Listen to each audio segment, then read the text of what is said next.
There are a handful of techniques when it comes to decorating sugar cookies that are the building blocks to what everyone is doing, whether they've been decorating cookies for over a decade or multiple decades, to whether they are just getting started decorating today.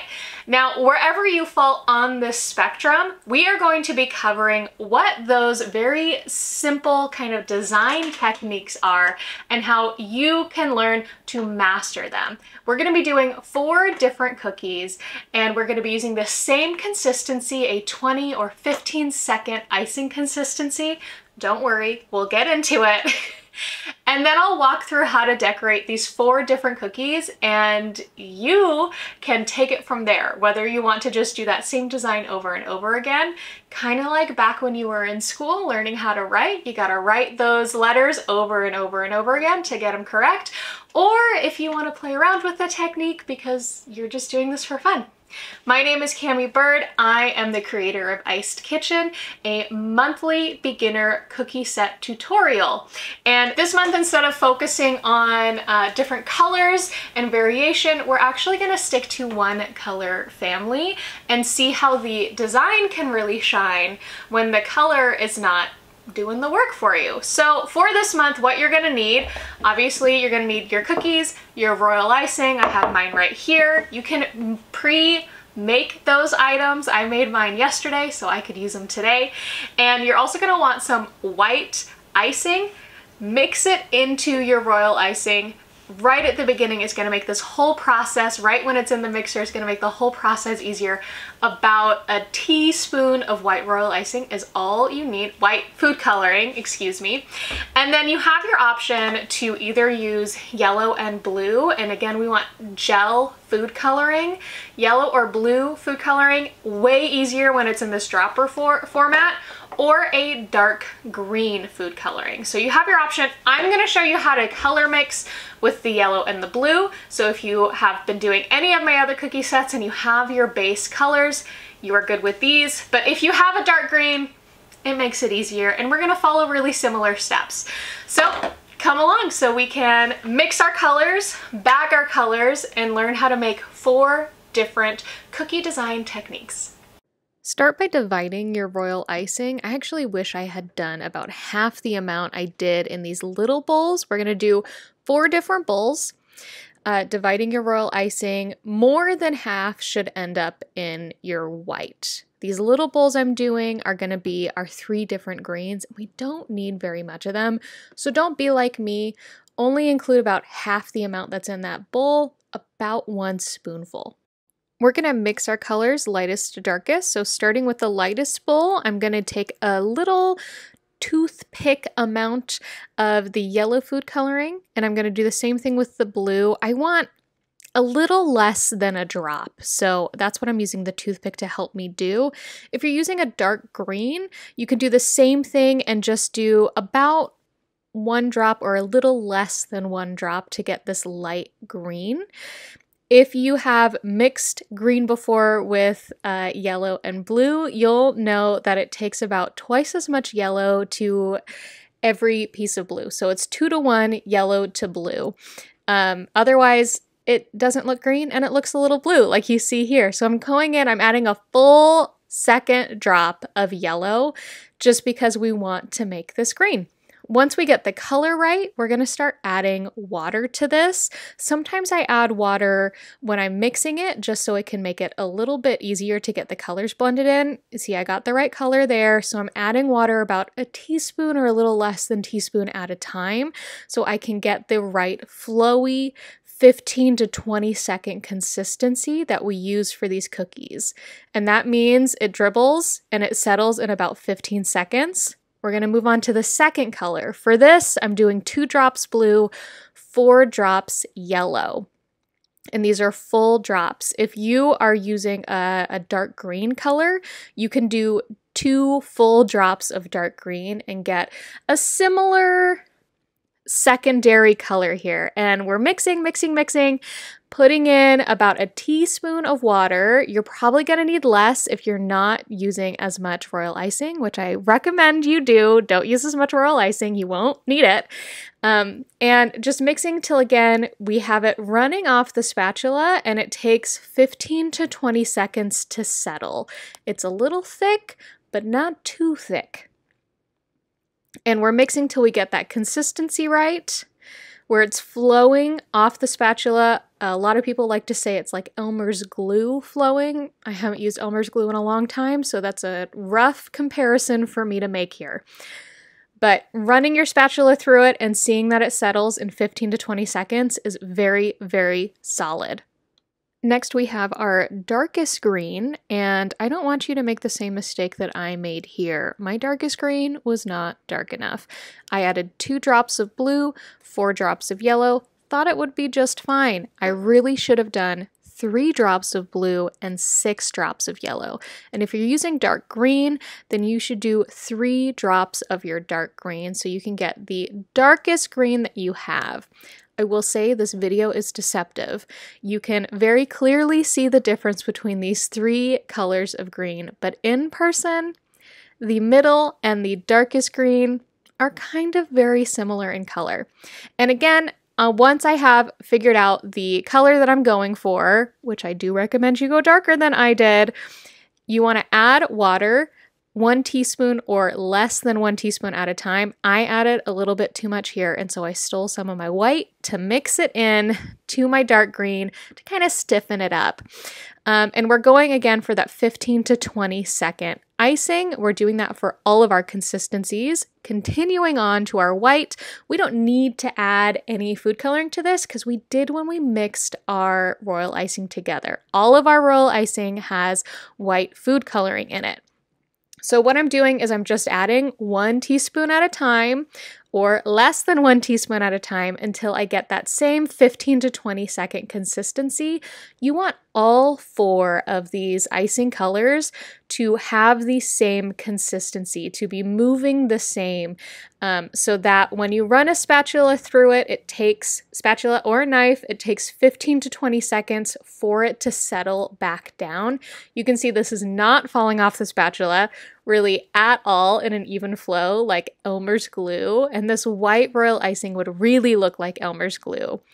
Definitely looking better, but a little bit more water.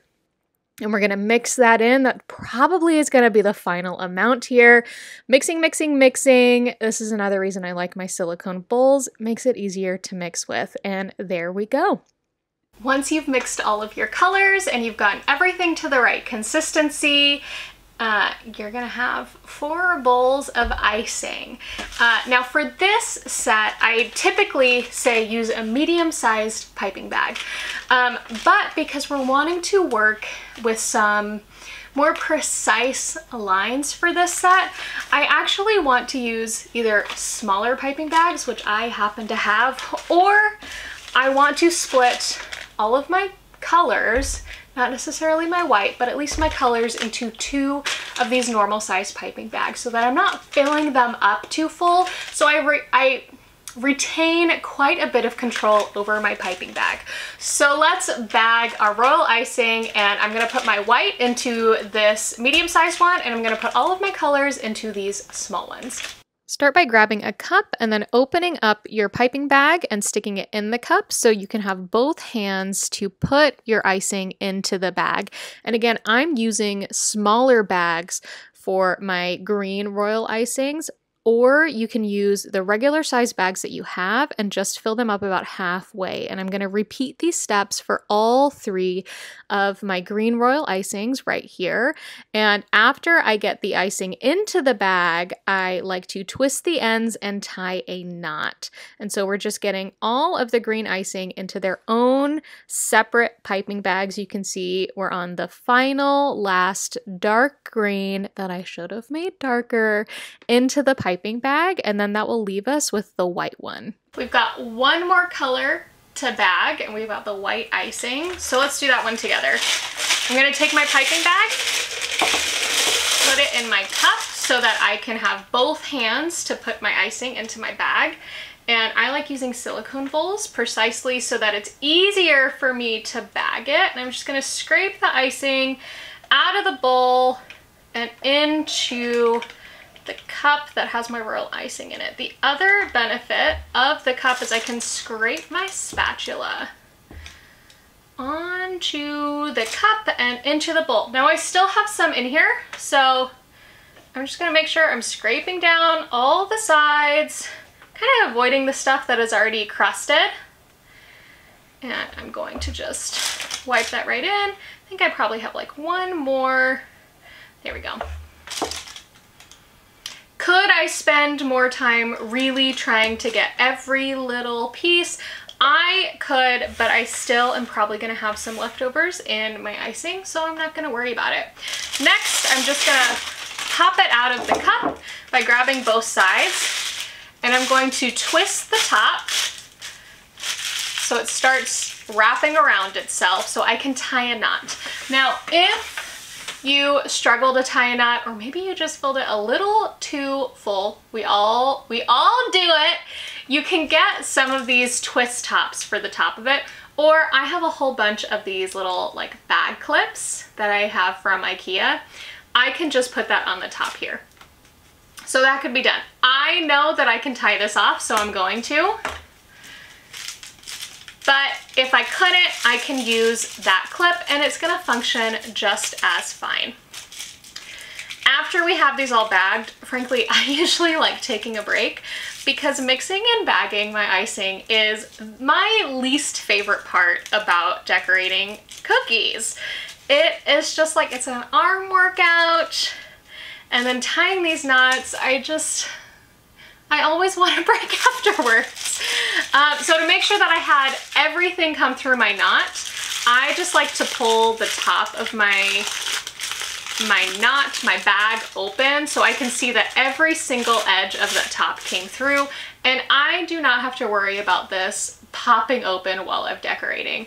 Thankfully, that has never been something I've experienced, but I know others have. I just noticed there's some green on the outside, and I'm like, is that on the inside of the bag or it sits on the outside?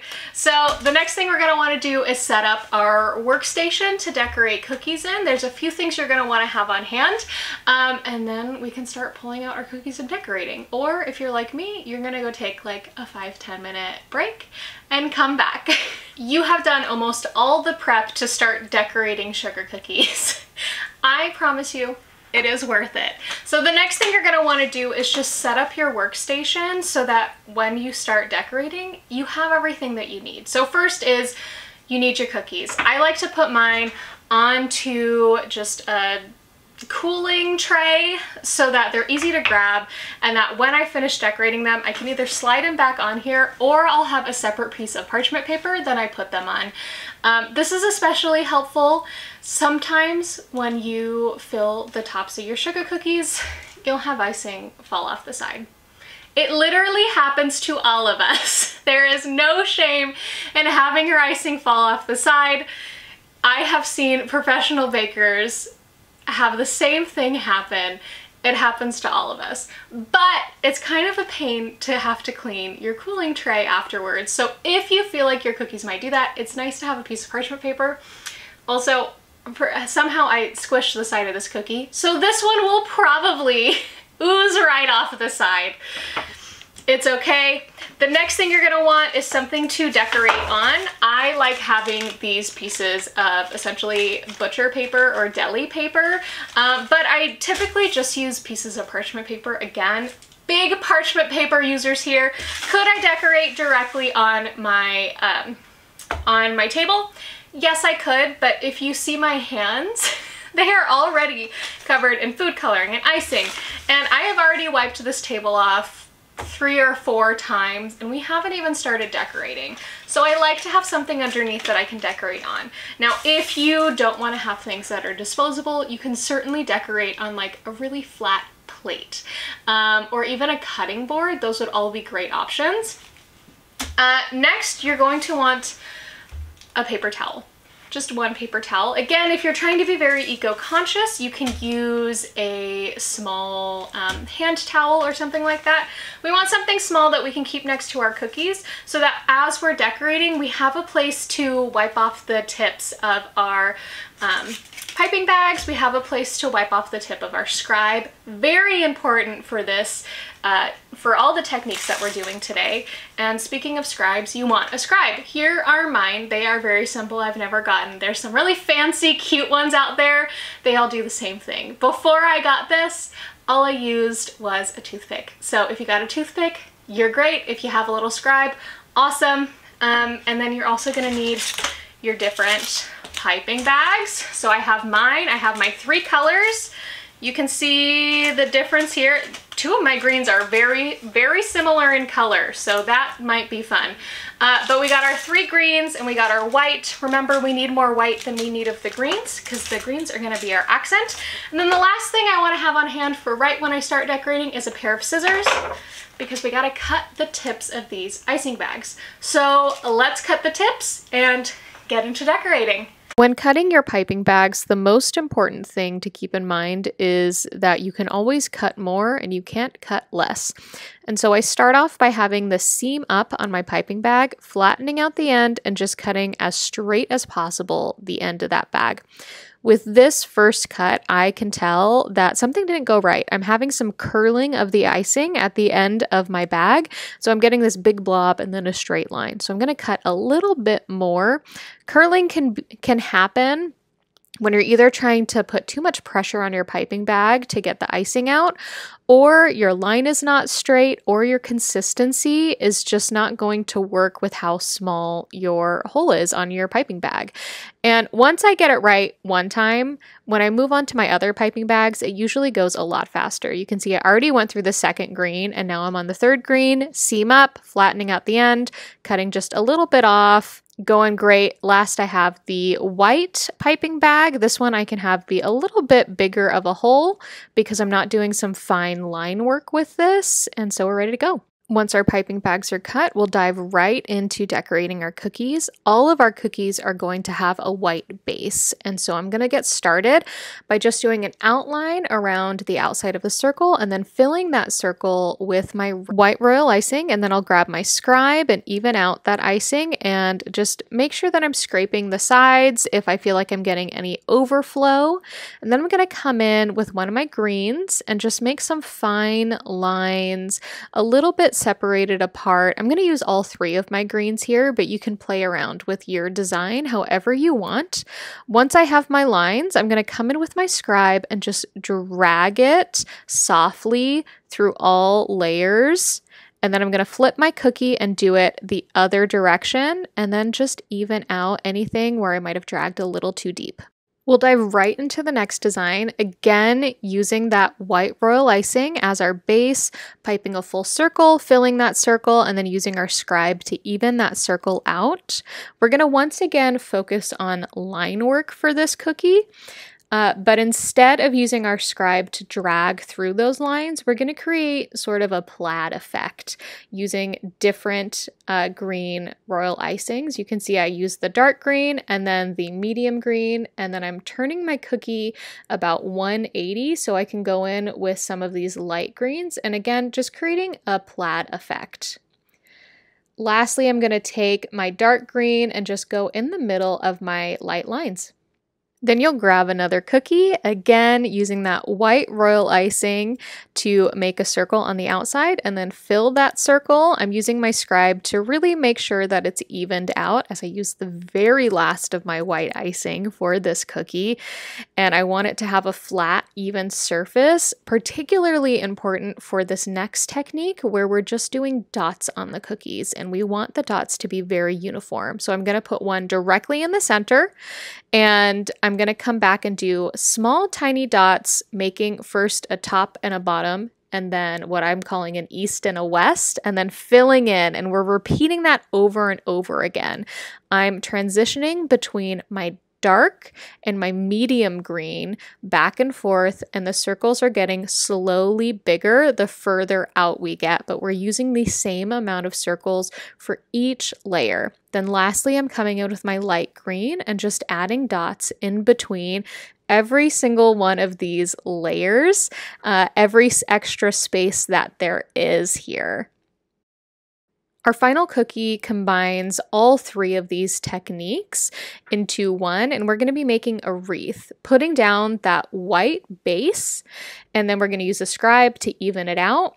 Next, we're going to take our medium green and just do some lines from the outside of the cookie to about midway through the cookie, and then next to those medium green lines, we're going to do dark green. I could have spaced these out further, so you can do that on your cookie. Take your scribe and swirl it around about 3 to 4 times. Then we're going to do some big dots, and we're going to run our scribe right through the center of those dots. I'm doing it a little bit at an angle, so we're creating hearts on our wreath. Once you've decorated all of your cookies, be sure to leave them out to dry. I like to do it overnight, but 8 hours should really do it, depending on the humidity of your home or wherever you're decorating them. One quick tip, if it is really humid, it's going to take a really long time for your cookies to dry. So if you have a dehumidifier, is that the right word for... No. If you have a dehydrator, that is the word, you can throw them in there. I do not have a dehydrator. Frankly, where would I put it? But if I did, I'd give you directions. I don't, so I can't tell you the how to dehydrate. But some people might have a dehydrator. If you have that, you can throw that in there. Otherwise, just leave them out. The recipe, if you followed my easy sugar cookie recipe, they're gonna stay soft overnight. It sounds crazy. It's gonna happen. And then when they're all dried, when the icing is hard, when you press on it and it's not, you know, leaving an indent of your finger, give it a few hours before you test that. Be sure to put them into a container or bag them up. But you walked away learning how to do some of the basic things in sugar cookie decorating, but the really foundational pieces that you'll see over and over and over again in a lot of cookies, and especially when it comes to this line work, you're gonna see this in writing. But leave them out to dry and be sure to just keep practicing. I hope you enjoyed learning some of these foundational design techniques for cookie decorating, and be sure to go into the link down below to download the full guide so that you can follow along with text, images, and this video. Don't forget to subscribe if you want to see more of these videos and get the monthly cookie decorating video guide so that you are informed next month.